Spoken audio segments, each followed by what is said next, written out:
this. Introducing the original blood clad podcast, not PS. Soothing semantic. Special dedication all the way from New York. Boom! Yeah, man. SWOT semantic. Yeah, me know. Boom! Soothing semantic. Yeah, me know. Big ups to the man. Soothing semantic.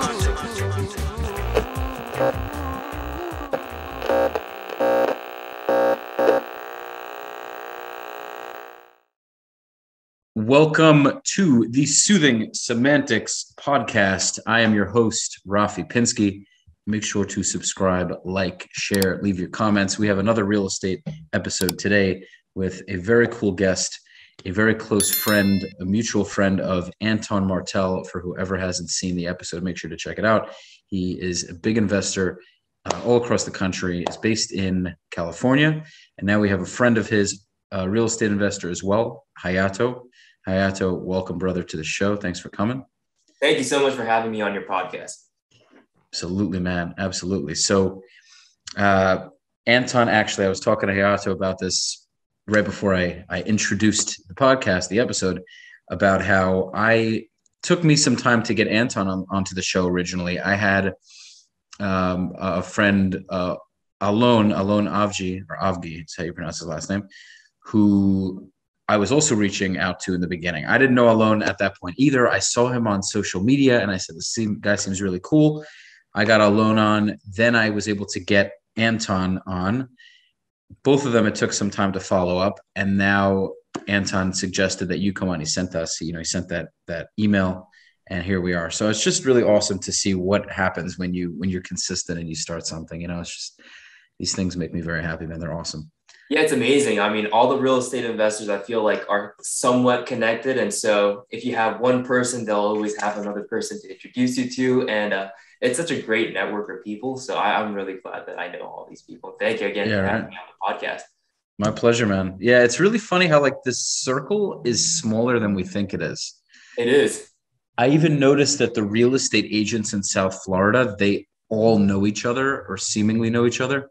And there aren't that many of them because truthfully, there aren't that many people who are good at any given thing. So that's so true. That's so true. It's hard to find. You can find a million agents or a million investors, but the ones who are doing it well and who are consistently working to improve themselves, those circles definitely become smaller. Because I know every time I speak to an investor, they're like, oh yeah, I know that investor who bought that property, or I know that institutional investors. It's pretty crazy, but it's always the people who are actually doing multiple deals and are staying consistent, just like you said.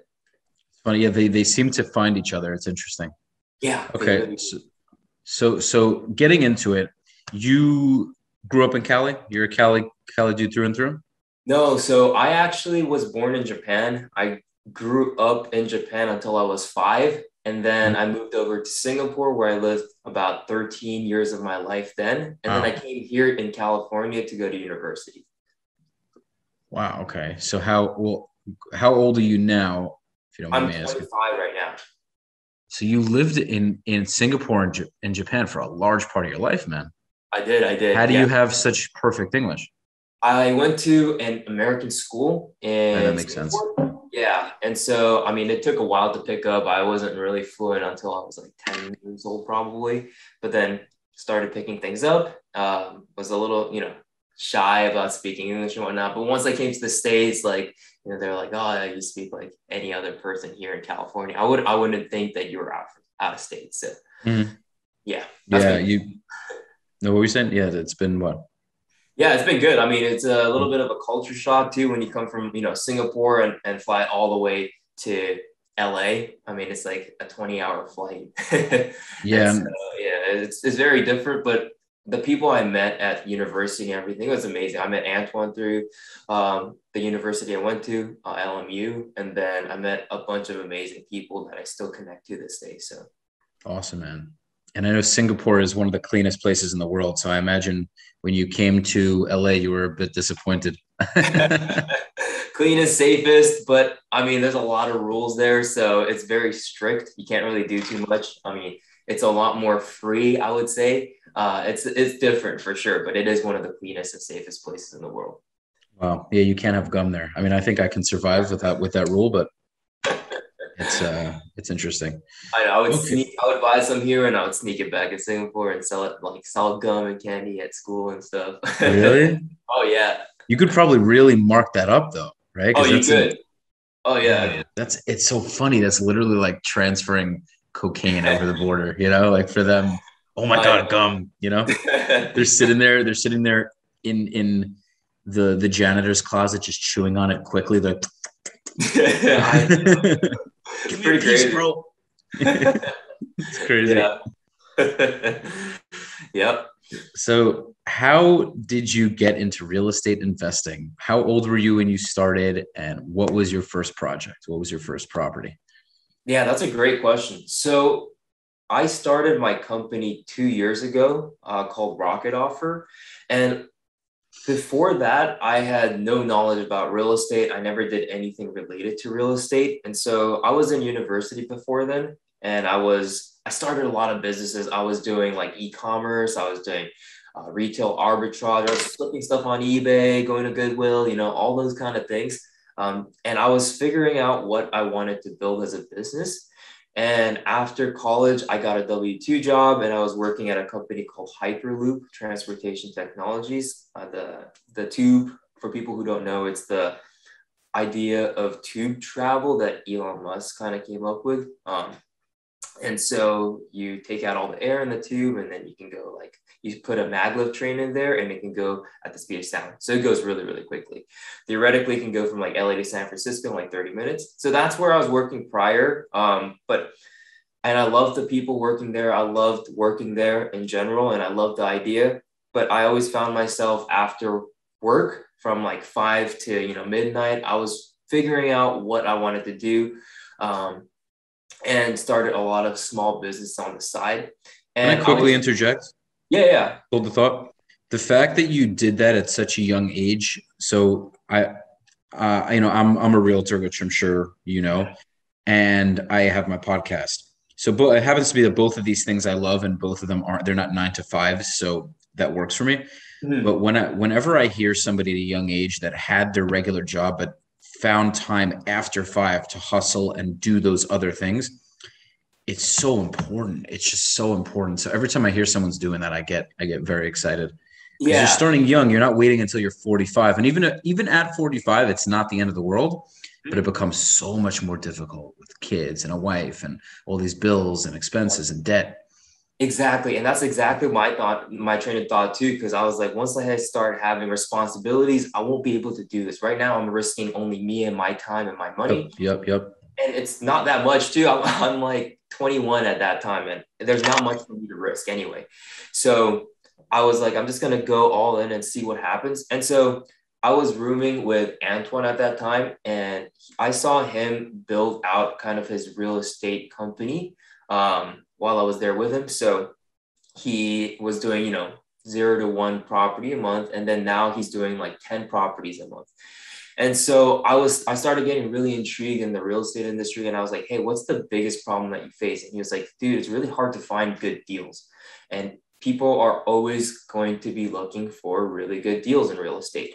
And so we're like, okay, let's try something that we can just go dive right into. And wholesaling real estate seemed to be the easiest way to get into real estate and the quickest way to ramp things up. And so December of 2019, we started a real estate company called Rocket Offer. And I actually went to a trip to Europe for a bit, just a solo trip, just to take my mind off things. And then in the middle of the trip, I get a phone call where like, let's just go all in, quit your job once you come back. And then we'll just start this real estate journey and go all in. And during that time, we started, doing cold calls. We hired some virtual assistants because I had a 9-to-5 job at that time. So I couldn't be the ones always doing the phone calls and doing the text messages and whatnot with the homeowners. And so we hired a lot of the virtual assistants that could do that for us. And it started picking up really, really quickly. And so once I came back, I got my 2-week notice. I quit my job and then started it full time in 2020 before the pandemic. And so a few months in, we were able to do 1 or two deals within the first 90 days or 60 days, actually. And we're like, okay, it works. We prove the concept. And then all of a sudden the pandemic hits and we're like, damn, what's going to happen? I have no clue. This has never happened to me, or, a lot of people in my lifetime never went through a pandemic. And so we're like, okay, let's just keep going. Let's see what happens. And really, we were just solving problems and things as they came through. And fast forward about a year and 9 months later, now we're doing about 10 to 20 deals a month, wholesaling real estate every single month. So we've come a long way since then. And amazing. It's unbelievable. Yeah.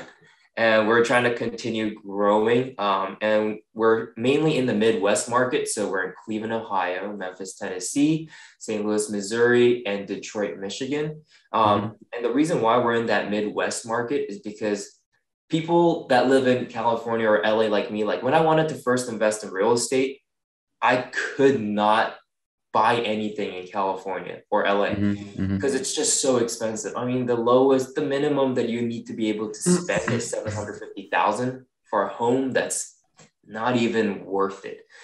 So a lot of investors like, I want to invest out of state, and you can buy a home in the Midwest for like $60,000, $70,000, and it rents out for like $800 to $1,000, and the cash flows so well. And you appreciate too. So I think it's just such a good market that a lot of people are missing out on if they, they're like, oh, Midwest, who lives there? It's a great market. So I think a lot of people, so I've seen a lot of Antoine's content, and first off, I saw the price 60 to 70. I've seen those a bunch of times, and I see Cleveland, Detroit, Memphis. He's very into those. What was the fourth one you mentioned? St. Louis, Missouri, and Memphis. St. Louis. And I'm sure you have others. So he mentioned that for a lot of people, they have a difficulty investing out of the state they live in because they can't control it, meaning they can't just quickly go there, take a ride 10 minutes and go see it. There's the benefit to having it out of state is that you're not constantly micromanaging it. So you have more time to go and do other things. You hire somebody and you do it that way. So I took a lot from that. Okay. So once you started investing out of state, what kind of happened? Meaning you said you have positive cash flow. You still get a great amount of rent for the cheap price that you're buying it for. There's a few questions I have. First off, what do you suggest for people who haven't invested as far as what to start with, right? So say they start with something out of state. Do you suggest starting to burr property, to flip? How do you Yeah, that's a great question. I think to start off, I know the burr strategy is super, it's very, very exciting for a lot of people that hear what it is.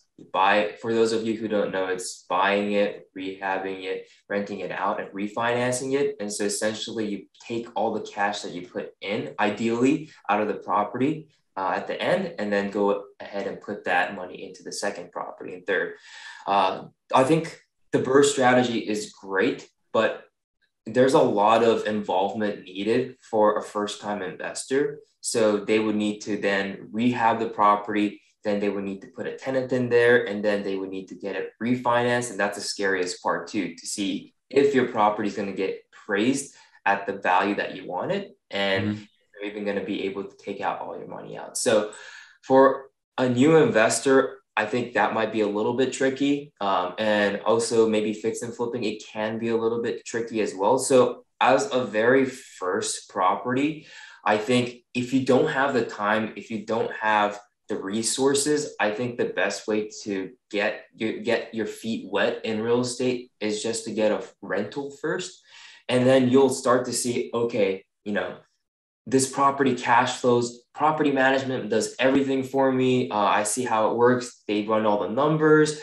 I see how the tenants kind of respond and what the maintenance looks like for properties. And then you start to realize, wow, having a property out of state is really not that difficult. It's really not. It's almost the same as if you are having a property right next door, because really, if you have a property management, if you have contractors doing everything, you don't necessarily need to see that property anyway. 100%. And if they're doing the work for you, you might not even want to go in there, because even if you go in, you're not going to see, those contractors are experts. Those property management companies, those are experts that have, perfected their craft after decades and decades of work.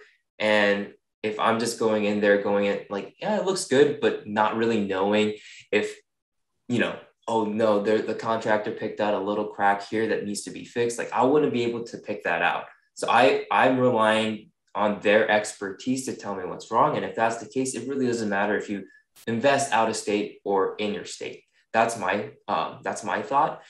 And just to go back on, answering the first question, I think just getting a rental property is a really good start. And then from there, you can go ahead and fix and flip or burr, or you can just go right into it if you have a little bit more time. But I think you should have a little bit more knowledge in the real estate industry before you go ahead and fix and flip a first property or burr. Okay, that's great advice. I'm not a landlord yet. Quite honestly, I don't have real estate investments yet. I will do that very, very soon. So I'm looking forward to that. And I'm looking forward to building all the connections working with the connections I've been building and building more. I mean, yeah, it's inevitable that I'm going to, God willing, own a lot of real estate. It's just, about making the right choices and really having a plan, so that's the story. What was it like? Funny question. And I want to ask you about the, why am I forgetting the word already? The eviction moratoriums. Yeah. But first, what was it like when you, what was it like being a landlord for the first time? Yeah. So being a landlord for the first time, it was definitely, I was a little bit scared because I'm putting all my trust in the property management company that was going to manage the properties. So I bought the property sight unseen. I had an inspector go there, and I had all the due diligence taken care of. But I'm heavily reliant on the property managers to do their job and make sure that they're collecting the rent every single month, that they're paying, property taxes, insurance, and all those things every single month as well. And if the tenant doesn't pay, then they're supposed to get notify me and say, hey, this tenant hasn't paid. This is the next action. Let me know what you want to do to move forward. And so for me, it was kind of scary in the beginning, but after honestly 1 or 2 months, when I saw the check come in, when I saw the payments come in, and the property manager said, here's your check every single month, and Awesome. I really don't do anything, that's when I was like, real estate works. It's such an amazing asset to have. And the best part is you have control over it, unlike stocks. So it's amazing. I can't wait to have those monthly checks. Now keep going. And I had just 2 questions for you. If you can hold the thought, I just didn't want to forget. No, yeah, go for it. How do you choose? What do you look for in a property manager, and how do you decide cost-wise? So say, you determine what your rent is, you have equity-wise. How do you determine, based on the skills you're looking for in a property manager and the price, what you're going to pay that person? Because you obviously still want to make a nice profit at the end of the day. So definitely. So for me, property managers usually charge between 8 to 12%. Depending, if you have a lot of units, they're going to charge you obviously on the lower end. But if you have, if it's your first property, maybe they'll charge you the 10 to 12% range. So it really depends on the property. Well, 10 to 12 of what? 10 to 12 of the annual monthly rent? Of the rent, yeah, of the rent amount. So if your rent is $800 a month, they charge 10% of that, and it's $80 a month that they'll charge. And so a lot of them don't charge you if the tenants are not in there too. So their incentive is to go ahead and find a tenant, and then that way they can go ahead and collect their payment every single month, and I can collect my rent every single month too. So interesting, but that's such a minuscule amount of money. So for them, I guess they work on, everyone works on volume, but for them, they don't have to put the money into purchasing the property. Mm-hmm. So they're doing everything on a smaller scale. They can just find you the tenant and take a small percentage. Exactly. Yeah. Property management companies make a razor thin margin. It's, they need volume. So a lot of them, manage about 1,000 units, and then maybe 20% of those properties need some work every single month. And so it's really a volume game. But I think the biggest benefit of having a property management company is you know exactly when a property becomes vacant. You know exactly how much the rent's going for in that certain market. You know exactly what's happening in a specific local market. And that way you can take advantage of it. So if you wanted to buy a property from that person that got a property vacant, then you're the first to know if you're a property manager. So you can either buy it on your own, or they can go ahead and reach out to an investor like me and say, hey, we have a vacant property here. Do you want to buy it? And then I'll pay the property manager because they told me and they came to me first. And then if I do buy it, they'll get a fee. So it's very beneficial to have a property management company, but the margins are definitely low. Okay. What does the fee look like? Say if they help you find something. It depends. I mean, I'm more than willing to pay, $1,000, $2,000. It really depends on the property managers that we work with and what they're comfortable with too. So, okay. The size, it sounds like you're buying things at median, maybe 60 to 200. I don't know if you ever do more than that, but that's generally what I hear is the smart thing to do. Yeah. Especially if you're flipping. But if you say it's a larger property, I guess that's all situational and it's all negotiable. So, yeah. Okay. What do you look for in a property manager? Someone obviously who's trustworthy, who's loyal, who's not going to do anything behind your back. Yeah. What are other things that you would suggest that are key components of a good property manager? I think communications and the system that they have in process is very, very important. So I want a property manager that's super communicative and telling me like, hey, the tenant did this. The tenant hasn't paid in 3 days. We want to do an eviction. What do you think? Hey, we're going to go ahead and take care of this and this and this. Are you okay to approve it? And those are the property managers that I really like to work with, just because I'm always in the loop if I need to be. I don't spend more than an hour a week at most talking with property management companies. Wow, that's amazing. Yeah, it's really nothing. I mean, on average, I would spend maybe an hour a month or every 2 months, because really they take care of everything. Anything under like $100 in maintenance, they just do it without my approval, because I signed a contract saying, yeah, anything below $100 in maintenance, you just take care of it. So they just have a card, they just have your card on file and they just charge it. Exactly. They have the money stuck in portal. So they usually have like a minimum balance that you need to keep, which is about like $500. And then they'll just withdraw money from that as needed.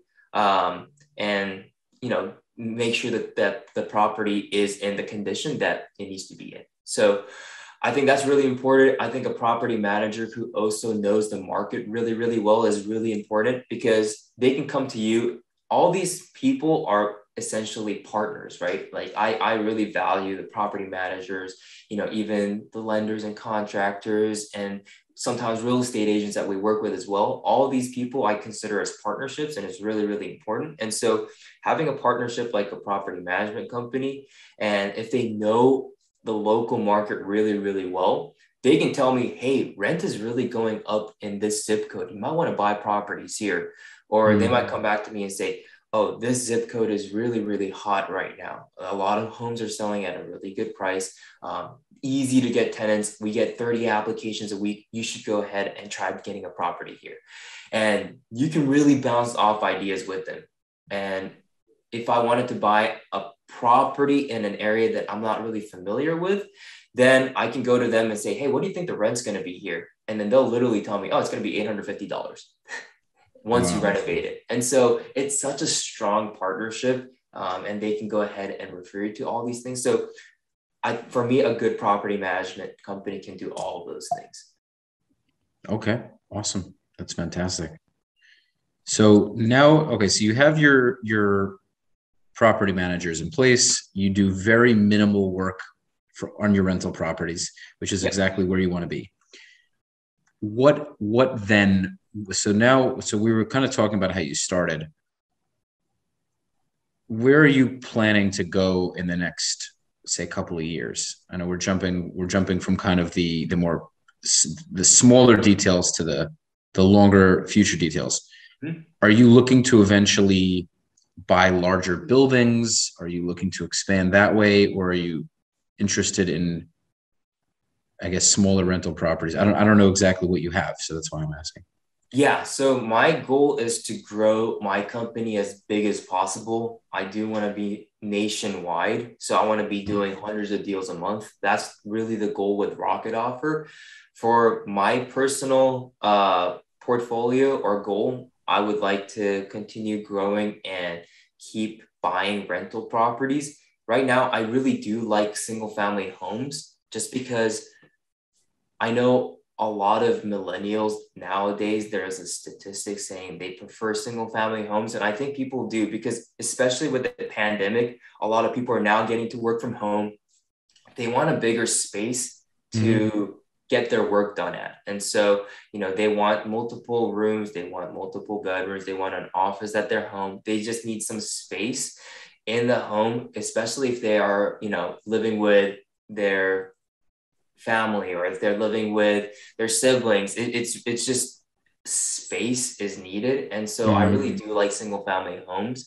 The tough part is it's hard to buy a bulk of them at a time. It's becoming easier. A lot of people are doing more portfolios, and I think it will only get easier to buy single family homes at scale. But right now it still is not the easiest. And so I might dabble into multifamily and buy some of those as well. But really, my goal is just to keep building my rental portfolio, whether it be single family or multifamily homes. And on the company side, I want to just grow that as much as possible and also build a relationship with all the investors so that I can go ahead and sell and help people build their portfolio through Rocket Offer as well. That's awesome. Yeah. So as investors also, you not only have your own investments, but you can have syndications and do coaching and mentorship. There's so many avenues once you have built some credibility in this industry. I mean, I just met you, but I look at Antoine, I look at Alon, because I don't know too many yet. And they're so knowledgeable and so many people come to them for advice. It's just incredible what that hard work can do. It just creates so many opportunities. So especially if you're communicative and articulate and you're good at teaching, it's unreal what that brings. So I hope that I look forward to learning from you and learning from everybody. So, that's definitely going to be awesome. What are some of the biggest obstacles that you face day to day as an investor? I think to run the company, the biggest day-to-day obstacle that I personally face is managing the teams. And so right now we have a team of about 15 to 16 people, and managing all of those people, making sure that everything is moving at the right speed and at the right pace is difficult. And making sure that things get done on time. Sometimes things do lag if, one person calls out sick or one person forgets to do one thing. It's, we need to make sure, hey, can you go ahead and follow up with this person? And so for me, it's really important to build out that system so that those things don't happen and the workload for our team members gets a lot lighter and a lot more efficient. So that's the biggest obstacle that we're running into right now that we're constantly fixing. But I think in any business, and no matter how much you grow, you're always going to be improving those systems and processes so that, you don't have to run into that obstacle twice. Yeah, it's so interesting. I saw Alon he has a few people. He seems like he has a very good team, but he has at least I know he has one guy. He's funny. He's like this. He's always like pinching this guy's cheeks. It's hilarious. He's like this young guy, this young intern. I think he went to an Ivy League school. He's very good with systems, very good with his Excel spreadsheets. And Alonso was kind of walking into the office and going, you're such a mastermind or something like things like that.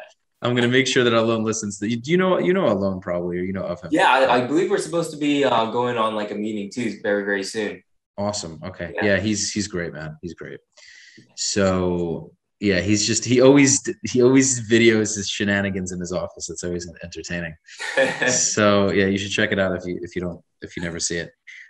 So, okay. Are there other, I'm sure there are other obstacles, but any other obstacles that hit you right away that you think of that come to mind right away? Yeah, some of them you just can't control. So a lot of them are like problems with the sellers or sometimes with the investors. Most of the times it's with the owners of the homes. Mm-hmm. You know, they either don't tell us what we asked for, or they're just keeping it quiet because they want to get rid of that property. They want to sell us, but they never tell us. And so we've had a few times, and I think this is the biggest headache, at least for me, is when a property has a squatter, because legally you cannot kick them out, and it takes a long time to do so if you want to. And so for us, it delays, Well, how does buying that work, say, properties. in Cali? Sorry to interrupt. How does that work? Well, I don't know how much investment you do in Cali, but how do you get a squatter out? I mean, if you legally can't kick them out, then can you go in there and literally grab them and throw them out? Like, what do you do? So it really depends on state to state, which is another reason that I love the Midwest. Is a lot of them are landlord friendly. So if I bought a property here in California and the tenant's like, I'm not Oh, gonna, I know. I you know all can't about do it. anything. You really can't. So I feel so bad for a lot of people who own properties. So like, I can't get this person out, and legally, you literally can't. And so they're very tenant friendly here in California, but in the Midwest, they're landlord friendly. So there's a lot of kind of ways to go around it. And with the squatters, you're just going to have to go through, court filings and whatnot. It depends on how far it's gone. A lot of times, if the easiest way to go and get rid of a squatter, in my opinion, is say, here's some cash, go find yourself a new place. Like, here's a new place for a hotel, and leave my property in 2 weeks, please. And a lot of times they'll accept it because it's free money for them. But otherwise you have to go through, What if they come back? What if they're like, hey, thanks for the $600? I'm back, mother. have to put a lockbox and make sure that they don't come back in. But it is a problem. I mean, you seem like a violent guy, Hayato. So I mean, yeah, I'll go in there and deal with it myself. Yeah, that's hilarious.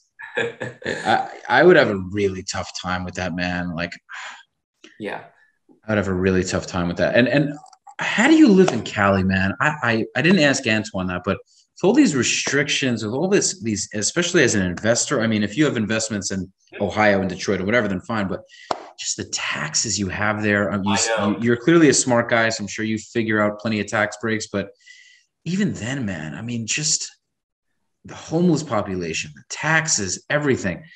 How is it worth it for you, quite honestly? Like, separate side question. it's actually, it's such a good It is question. relevant. It's it's a really good question. Honestly, business wise, it doesn't really, okay, like real estate wise, it really doesn't make sense to live or buy in California, in my opinion, unless you're fixing and flipping properties, and you can make a lot. Mm-hmm. Start off with $1 million. You need to have $1 million in your bank, right? Okay. So otherwise, it's really tough, I believe, in California to do anything in real estate, especially if you're just starting out. For me, the reason why I'm in California is I built my foundation here. I have a network of a lot of people. Mm-hmm. And at the same time, you meet a lot of people who have money, who have a lot of experience, and who are at crazy scale that I'm not into. And so I can learn from a lot of these people that I meet here in California. So in LA, you meet a lot of, I guess, people who are doing far better. And I get to learn from a lot of people just because I play soccer on the weekends, and sometimes, we go ahead and get into conversations, and it's like, oh yeah, I have my own business in this, or I have, I do real estate as well. And you meet these people constantly, day in and day out. And so I think the connections that I make here is very, very big. And also we have a lot of investors here that invest out in the Midwest too. So I get to build that relationship here as well. But that's the biggest thing. And I mean, California, I do like living in California. The weather's amazing. I mean, it's a beautiful place, man. It's just that I feel like the politicians have really ruined it, man.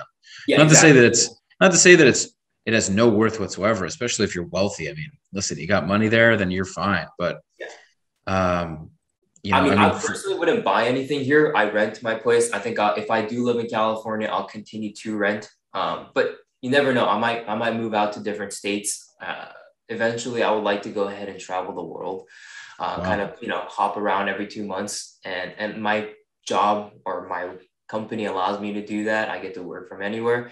Time zone gets a little bit tough when you go to the East Coast. Like in Japan, when I went a few months ago, it was really tough because it's flipped day and night.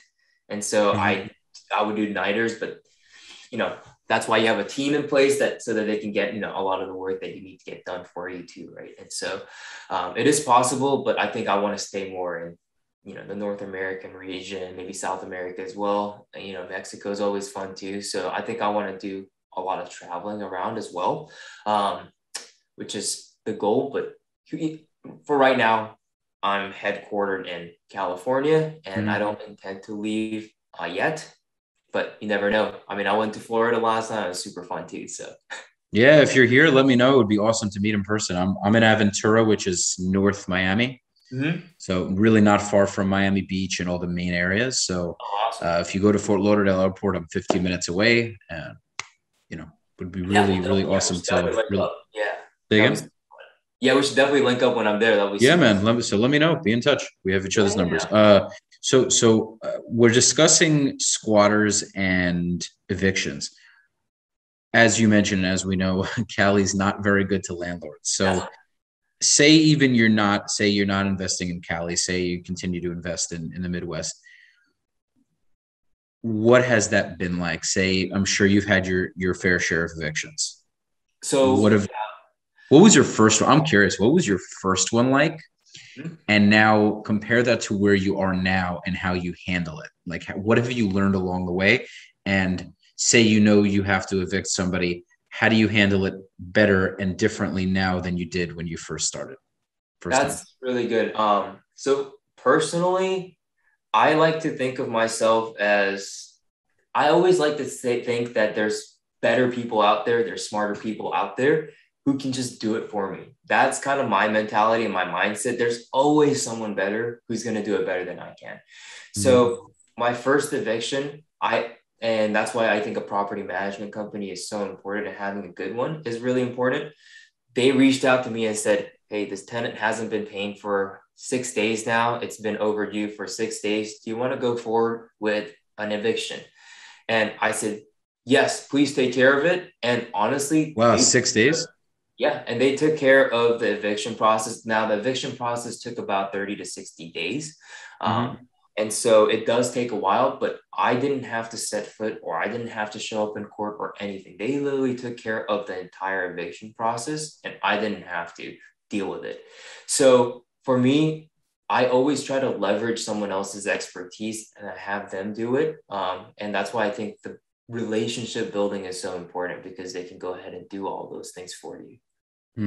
Okay, but I have an interesting question. Now, 6 days is definitely 6 days, right? It's not 12 days, but it's still a lot of time past the date of when rent is due. I have always paid my rent on time. So I can understand that it would be frustrating for a landlord not to get their money. But what if you don't want to deal with the hassle of finding a new tenant? Maybe it's extremely easy in the areas you have, but what if they have some, that month they had some money trouble, but they've been good for the other months, and they're 6 days late on this one, but you feel like they say, oh, listen, I need another 4 days. Obviously it's not ideal, but have you dealt with things like that where they're not exactly in the best financial situation? Something might've happened. COVID might've hit their business, but for the most part, they're good on their word. They just unfortunately aren't in the best position.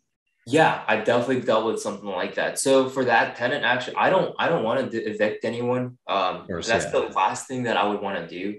I think it's not fun for anyone. I mean, as a landlord, you pay a lot of money to actually go to court and do that, and it takes a lot of time. And for that 2 months, you don't get paid. And for the tenants, it's going to be so much harder for them to find the next place to go ahead and rent a property at. And so it's not a win-win situation for anyone. And I always like to make things win-win for any negotiation or any deal that you do. So for me, the very first thing I would do is ask them, okay, when can you pay next? And then I would give them they're like, oh, I get paid in 2 weeks. Sorry, I'm going to be late.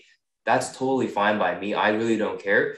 As long as you get the payment in, it's okay. And you just need to tell me a specific time that you are, 2 weeks. I think a month is a little bit too long, but if they say I'll pay double in the next month, I'm okay with that too. So that's kind of the communication I would have with the property management company. In this scenario, the tenant didn't pay. They gave me a notification saying, hey, the tenant didn't pay for 6 days. And then eventually turned into like a month and a half, and they just stopped talking to them. So that's when it became serious. And we're like, okay, now the next thing that we can do to get them out without going through eviction was cash for keys. And so with cash for keys, you say, hey, Mr. or Mrs. Tenant, here's $500. Please leave the property as soon as possible, so that, we both don't have to go through an eviction process. It's a win-win because I don't have to go through an eviction process and wait another 30 to 60 days. And the tenant, it's a win for the tenant because they don't have to go ahead and get evicted. So I think it's a win-win for everyone. And then we can go ahead and place another tenant as soon as possible. Well, why is it so bad for them to get evicted other than the obvious idea of them getting kicked out? Because it goes on their history and it shows up. Yeah, exactly. It's going to be a lot harder. I mean, a lot of for them to get approved. Exactly. They're not going to get approved for, probably places that they want to go to. They're going to get approved maybe for desperate landlords who need someone in that property because it's not a good area. What if they end up having the money? Say while they're renting by you, they're making, I don't know, 30 grand a year, but then, the husband or the wife really hustles and just, I don't know, a couple of years later, they're both making 400K cumulatively. Mm-hmm. Would that not kind of fix the issue, or people see eviction and they're just not interested? Oh yeah. I mean, if they see eviction, it really depends on the scenario. Everyone has to fill out that application. And so that's why you vet those applications. And maybe in that application, they can also write a note saying, hey, that was me prior. I had my business fail. I couldn't pay rent, and that's why I got evicted. But now I am making 200 grand a year, and, we're more than able to afford this property. Mm-hmm. And so obviously things can change, but that record does stay on you. And it's something that you're going to have to live with. But yeah, it doesn't look good no matter how you spin it. But yeah, if you do have one of those, you better fucking make something of yourself. Exactly. You better be able to come out of that and be able to show something for yourself. Otherwise, it's gonna hurt you forever. Yeah. What were you gonna say? No, that's exactly what I was gonna say. I mean, it's not fun for anyone. No one wants to evict anyone. No one wants to be evicted. And so I tried to not have that situation come up at all. And kind of work with the tenants. And it's always the property management company going back and forth with the tenant. They just tell me, hey, this is what they want to do. What do you want to go ahead and do? So I just have to make the decision, and they're in contact with the tenant. So again, that's why I see the benefit there, because they do all the work for you, and all you have to do is make decisions. Interesting. Okay. No, that's how it should be. When did you first have to evict a tenant, and what was it like? So mine was it wasn't an eviction necessarily. We filed for eviction. So it was my very first property that I bought. It was in Memphis, Tennessee. And the tenant was paying really, really well. And then all of a sudden during COVID, she lost her job. So I gave her an extra month to see if they can come up with anything, but she just wasn't able to. And so we're like, okay, we need you to leave the property, vacate the property. We're not going to charge you anything. You just have to leave by this date. And does she have somewhere to go? That's like the tough part. It's like, I know as a business owner, when I have property, if somebody can't pay, they can't pay. Meaning it's going to be situational, but if I have to evict them, they're going to get evicted. So, it's a funny question, but on your conscience, right? Because you do seem like a really good guy. If you feel like they have nowhere else to go, it's like, what do you do? It's an interesting question. And it's not technically, you'll have people that say, well, that's not my problem. And that's true. Yeah. But it's like when you meet, you meet a single mom, 2 kids, she just lost her job, has no money to pay. Her family doesn't want to have her stay there. I mean, it could happen, right? Yeah. And it's like, there's the risk of her being on the street. Like, what do you do in that position? Because you don't want to be taken advantage of, and you have a business to run and you need to make a profit. But it's like, what do you do in that situation? I know it's really tough. It's really tough. So I like to be philosophical. I like to make sure that, the tenants are taken care of and everything. But I'm also a business person, and I treat my investment properties as a business. So it's a really fine line. And in that case, what we ended up having to do was she stayed an extra month. And, I didn't file anything on her that she had to pay everything back and whatnot. I even suggested, hey, here's, $400. This is maybe enough for you to go find somewhere else just for a small period of time. That should be what, 2, 3, 4 weeks. Even if you get a job at McDonald's, honestly, in the Midwest, you're able to go ahead and pay rent because the rents are like $600 to $1,000 a month. It's not like California where it's like $3,000 a month. And really, if you work at McDonald's, you're not going to be able to pay. You can pay those things in the Midwest. And yeah, it's just hard. It's hard for people like that. It's like they go from a job, even if it was a regular bookkeeper job making, whatever it is, and you go to McDonald's. I mean, at the end of the day, though, that's life. If you're on your ass and you got to find something, you got to find something. Yeah, at the end of the day, you just have to hustle. That's what I think. But we did give her, a month to kind of get everything in order. She did refuse all of those things. So our property manager, I know during the eviction memorandum, a lot of states were giving like help to tenants to be able to pay rent if they weren't able to, but she didn't get approved for some reason. I didn't know what the specific reason was, but apparently she didn't get approved for the government funding to pay for rent. So really in that case, there was nothing else that I could do. And so we just had to file eviction. At that point, I was losing money every single month. And it does, it does take a hit on the rental property. So we offered to, help her move out her stuff. She said she didn't need it. And so didn't need it, meaning she was going to leave her stuff? No, it was all, she took all, we were going to help her move all the stuff to a new place and maybe even find her a new place if she needed to, but she said, I don't need any of that. And then at the end of the day, we gave her. Why did she say that? Why did she say that you think it was a pride thing, or she felt like you guys kicked her out? I really have no clue. I mean, to each their own for me. Right. I'm might have been shame. Like, I don't want any of your help. I want to do this by myself, maybe.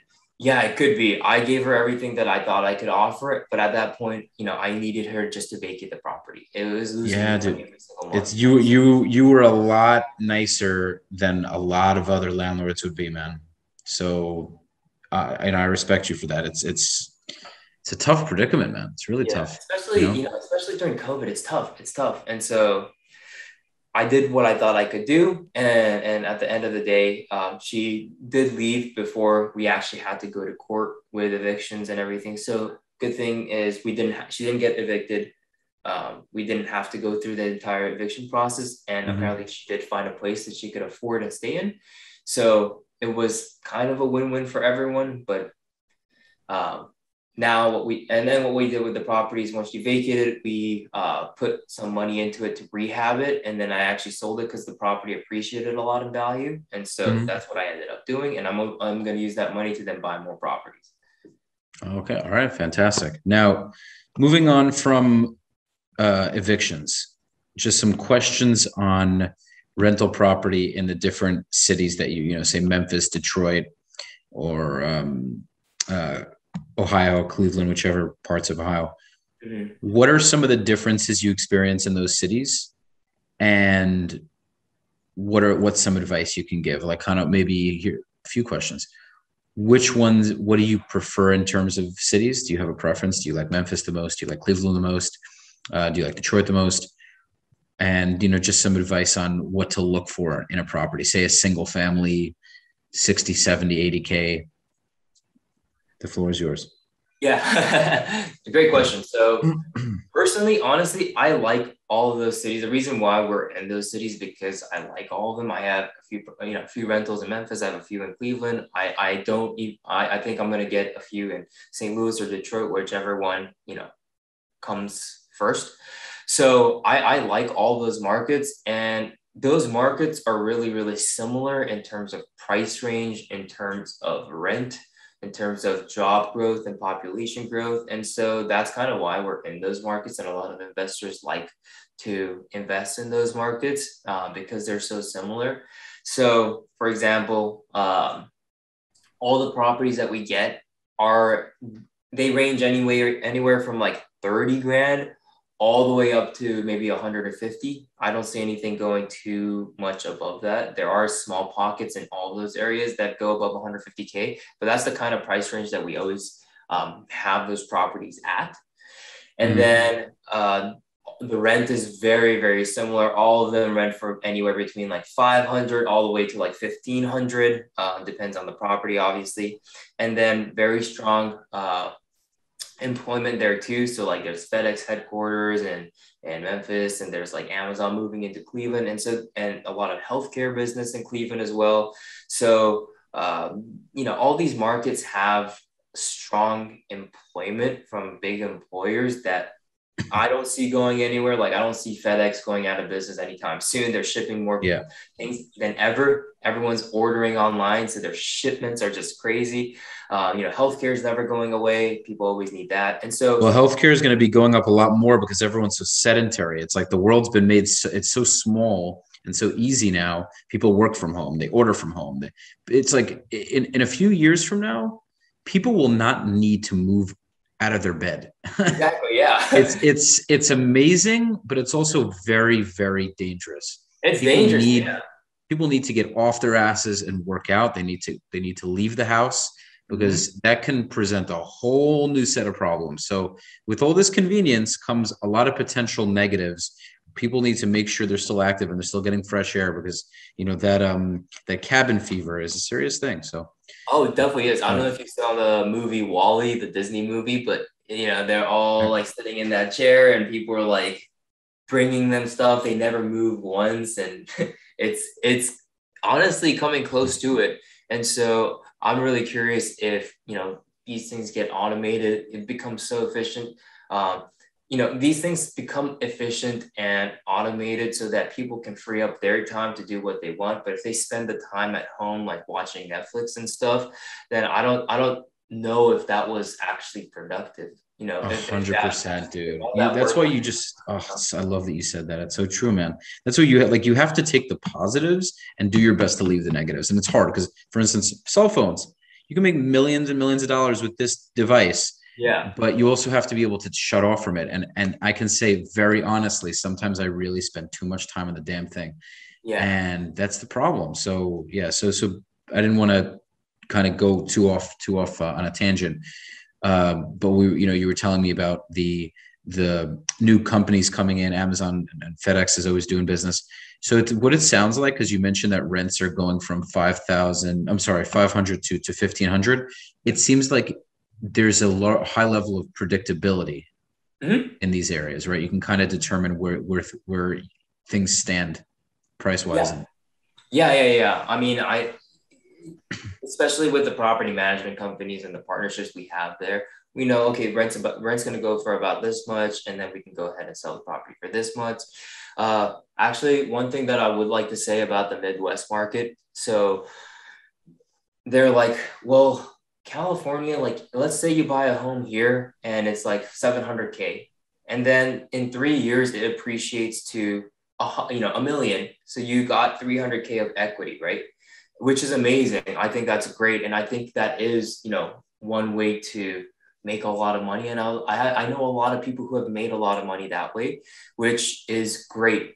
The scary thing is if the housing market crashes, then if you have an investment or rental property here, your mortgage payment on a $750,000 home is most likely going to be about $2,000 to $3,000 a month.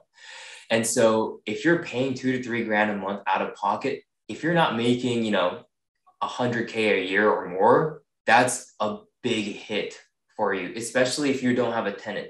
And even if you did have a tenant, a lot of property, unless you have the property cash and you don't have a mortgage on it, then you're not going to cash flow here. So if you're not able to cash flow here using financing, then you're losing money every single month. And now with a housing market crash, your home, maybe if it goes from 750K to 500K, you've just lost $250,000, right? So it's really, really scary. And in the Midwest, those homes can range from 30K to 150K.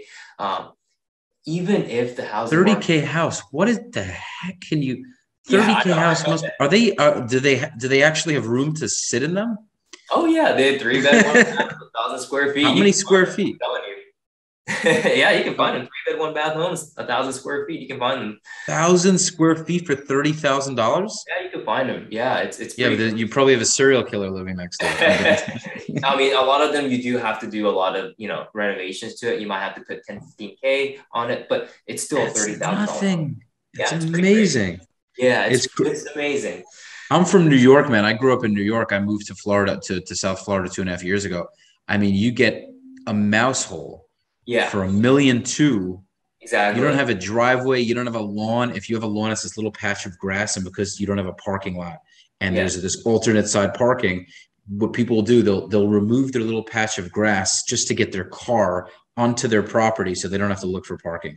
It's so ludicrous, man. It's so nuts. And people and their thought process is, well, I grew up here and I have a store down the block. It's like, so how does that make sense? I know. It frustrates me. It really frustrates really crazy. me. So yeah, I mean, you can buy those properties and for 30, 60, 30 to 150K in the Midwest. And even if there's a housing market crash, you just hold off. You just hold the property because if you have a tenant in there, you're still cash flowing a few $100s a month. So you just wait it out. And even if your home does decrease in value, it might go from 100K to 80K. So you're down 20K, but it's still cash flowing. You just wait it out. You wait 10 years. You wait it out. It'll go up again, and then it'll go back up again. And even if it doesn't, you're still cash flowing. And then after 30 years that you're paying your mortgage off of, now you own the property outright, and now you tripled your cash flow from $200 to $600 a month. And you don't owe anything. And even if it stays, and which is, worst case scenario, it's most likely never going to happen. But if it doesn't appreciate even a single bit and your home is worth, the 60K it is, now you have 60K worth of property and cash. And now, and you have $600 coming in every single month in cash flow. Right. So, as opposed to 200 that you initially started with. So the cash flow tripled. Exactly. But you also, the likelihood of it not appreciating in 30 years is high. Exactly. It's just not going to happen. Most likely that home is going to be 60K and then it's going to be worth 300 or something.